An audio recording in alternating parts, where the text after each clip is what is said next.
First of all, based on a formation, you've got to communicate the coverage that you're going to run, with each other. So based on splits, that adjusts some of the coverages and how you're going to, how you're going to decipher those routes. And then in the middle of the route, there's communication that has to be made. If you're dropping a guy to pick someone else up and a crosser's coming, you got to let the guy know next to you so he's picking the guy up. So there's communication on quite a bit of it that we didn't get done. Is it coming in from the sideline too? No. From the sideline that they're not, I don't know. No. I mean, they know the call. The calls, I mean, and then it's based on formation and based on splits and all those things. Is that surprising given the amount of veterans you have on that defense?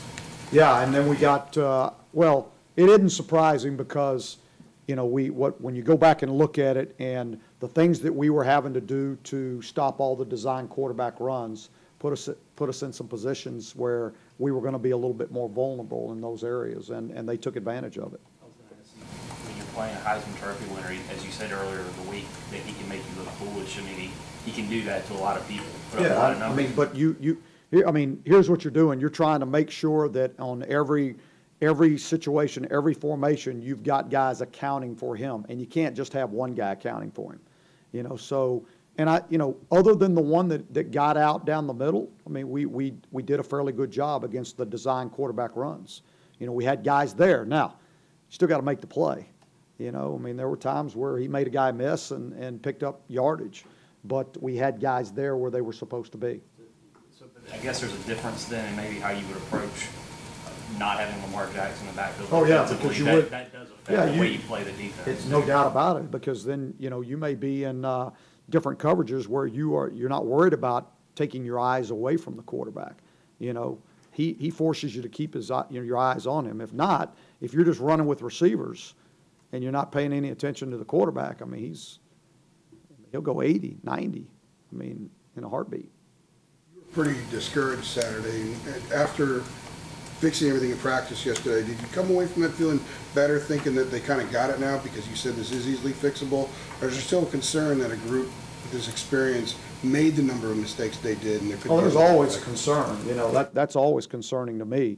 And really trying to make sure I find out why. That's the biggest thing. That's my fear, is that I don't discover really why. When I tell guys, when we're putting in a game plan and the coach says, okay, you guys understand that, and everybody says yes, and you assume that they know it. But then you get out on Saturday and they don't make that adjustment. Well, then they obviously didn't know it. So we got to do a really good job. When I say communicating, I mean that's communication amongst players, but that's also communication with the coaching staff. You can't just say I got it. You got to know it. Get specific into like blitzes or whatever, but is there something maybe you have to pull back with this group to sort of, I don't know, that they're doing things that they don't have a handle on, and maybe you need to pull back schematically or something with what you do? Or? If I went back and went back through that game plan, I probably would have pulled some things back, yeah. But not in the big picture of the season. Going into it, I didn't feel that way because we felt like they had it, no problem, but they got exposed in some areas, Then you start, then guys start trying to do things outside of what they should be doing, trying to make up for it. And then that's when you have real mistakes happening. How do you ensure that it doesn't become like a situation a few years ago, 2014, it was kind of, they snowballed a bit and guys lost confidence? Well, the thing you do is you get, you find out why, and then you make those corrections so that the why doesn't happen again.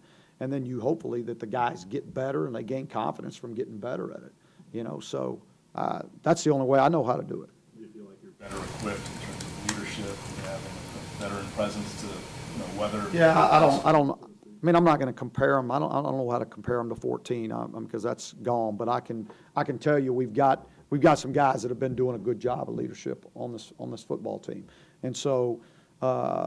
I'm not really concerned about the leadership part of it right now. I'm more concerned about making sure we get the things corrected and that we all know why they happened. That's the main thing. If we know why it happened, then we can get it corrected, and so making sure that you discover truly why it happened, How feel like fatigue has been in the fourth quarter the past couple of weeks. Because, if you look at the number, like Louisville averaged, I think 12 yards per play in the fourth quarter. Yeah, they had, how many snaps did they have? 82 snaps or something? 48 in the first half.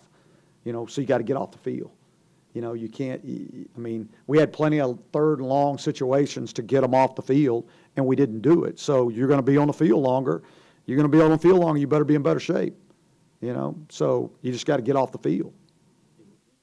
The biggest thread between game one and game two is like a problem both times, Yes. So that's the biggest priority, I guess, or focus specifically. Well, it always is. I mean, because you got to be able to communicate to play the game, and so but it becomes even more so when you're trying to do a few different things to to adjust to what he could bring to the table. Coach, Miles Dorn's had some flashes of great plays, also made opposition. How would you evaluate some of his performance after 2 games? He's been okay. Hadn't been, I don't think he's reached his potential. I don't think he's met anybody's expectations for playing as well as he can. And, maybe the expectations are too high for him. I don't know, but I think he can play much better than he's playing right now. You talked about getting off the field. I think they were 9-15 on third down. They scored touchdowns on 3 third and longs. Was that just breakdown in execution? Was that part of the miscommunication? Part of the miscommunication, yeah. For those who might be curious about how this upcoming game came to be the game at ODU, you have the story behind that? I don't. I just don't know. I didn't find out. Didn't really think about it. Preference to play games like this on the road, or would you rather, I like playing. I'd like to play all our games at home, but I don't get to. So, but I don't. I don't know what the story is behind it. I know. That scheduling is one of the toughest things there is in college football right now, and TV dictates a lot of it, and it's very difficult especially when you are scheduling 10, 15 years out, and it is what it is. So, yeah, I mean, we got a road game, so. You played them a few years ago. They were transitioning to FBS. How different is their program now, from what you know, from what it was when they came in here a few years ago? Well, I don't know a whole lot. I don't think that their program is anywhere close to what it was, the last time they came here. It's a totally different football team. We had, just some things really go really well in that second quarter. We just kind of blew up, and it got out of hand. I think Bobby Wilder's he's done a great job with that program, actually. I mean, and starting it back, getting it restarted, and how far they've come with his, with his guidance. I mean, I think he's done a great job. What's your expectation for reps with quarterbacks in practice this week? It'll be the same as it's been. Yeah, we're not changing that. It's I think both guys are getting better. I think we'll continue to do it the same way we've been doing it. So is that splitting reps? Yeah, we've been splitting them the whole way. Brandon said after the game, obviously he hadn't played with these guys before. When he was asked about, seemed to be a little bit more comfortable on target. What did you notice on film as far as he seemed like he was more relaxed? Yeah, I thought his his decision making was much better. Which therefore, when you do that, you're going to be more accurate. When you're making good decisions, you're going to be more accurate. When you know where you're going with the ball, you can be more accurate. I thought he threw some really good balls. There was probably the one deep one to 21, probably love to have back, and just air it out. But he's trying to be careful, not to throw a long foul ball, but and give him a shot. We got a DPI out of it, but we could have had 6. I mean, it was a huge difference as far as comfort.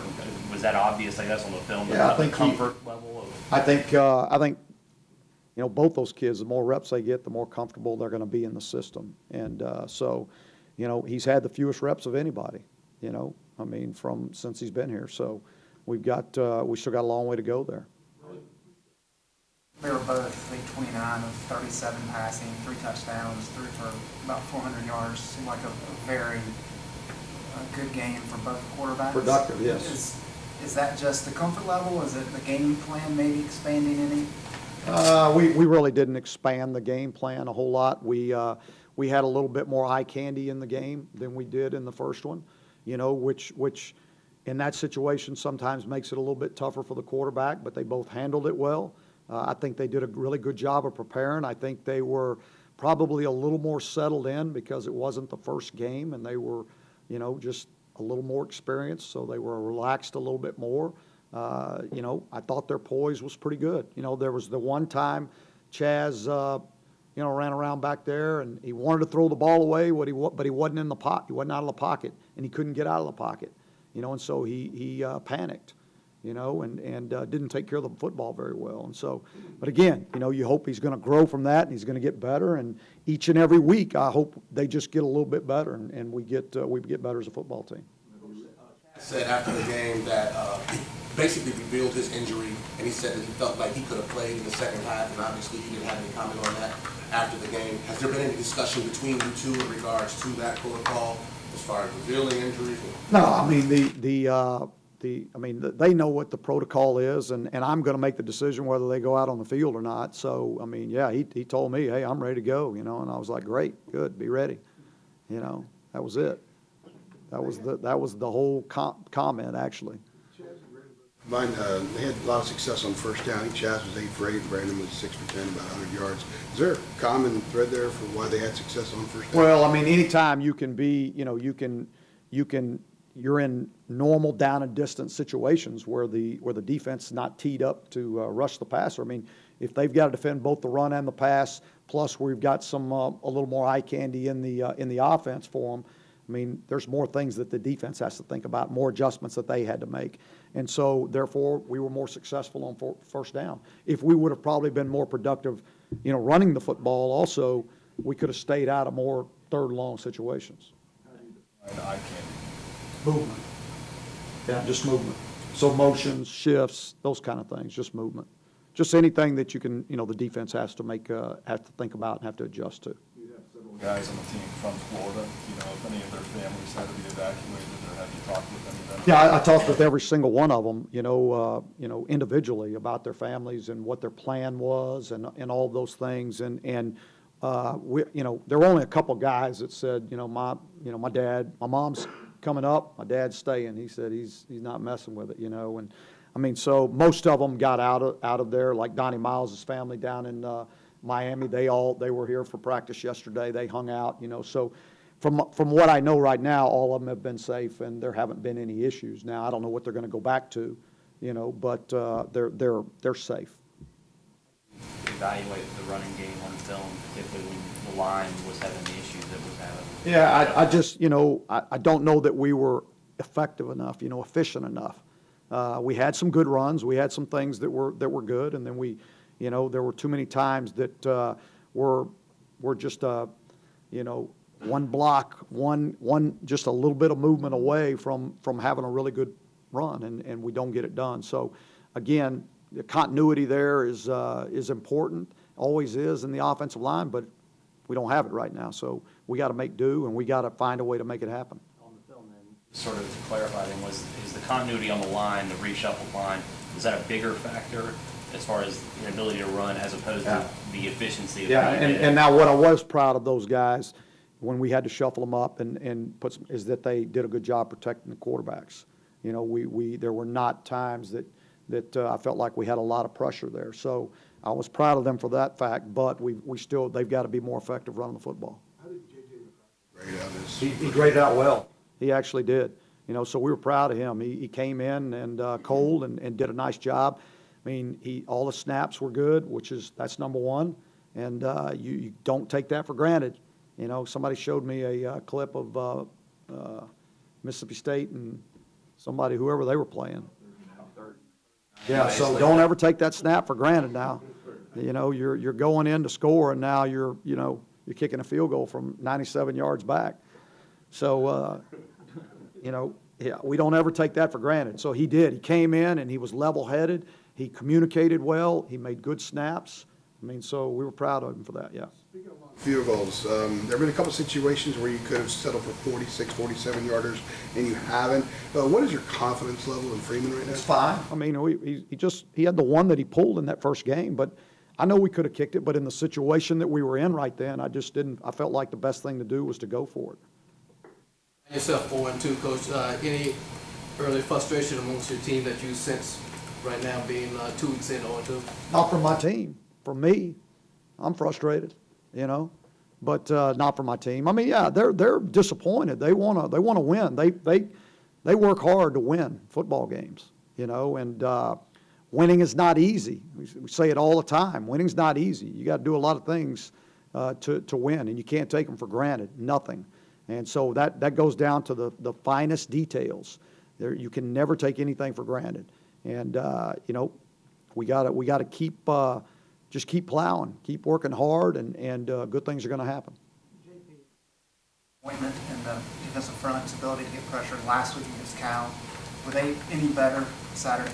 Oh, I thought our defensive front, you know, overall played fairly well. I mean, really, because now we weren't asking them to, you know, pin their ears back and just come off the edge and get up the field, because if you did, 8 would, you know, he'd crush you. I thought they did a nice job of constricting rush lanes. There were not a lot of times that guy was running loose back there when he was throwing the football. Now, he didn't have to be on the back end, because there were guys that were wide open a lot of times. But if you go back and you really look at the film and all the throws, the times that we were contesting receivers, I mean, we did a nice job. We made plays. You know, there were just too many times that we had communication breakdowns. We had guys running open.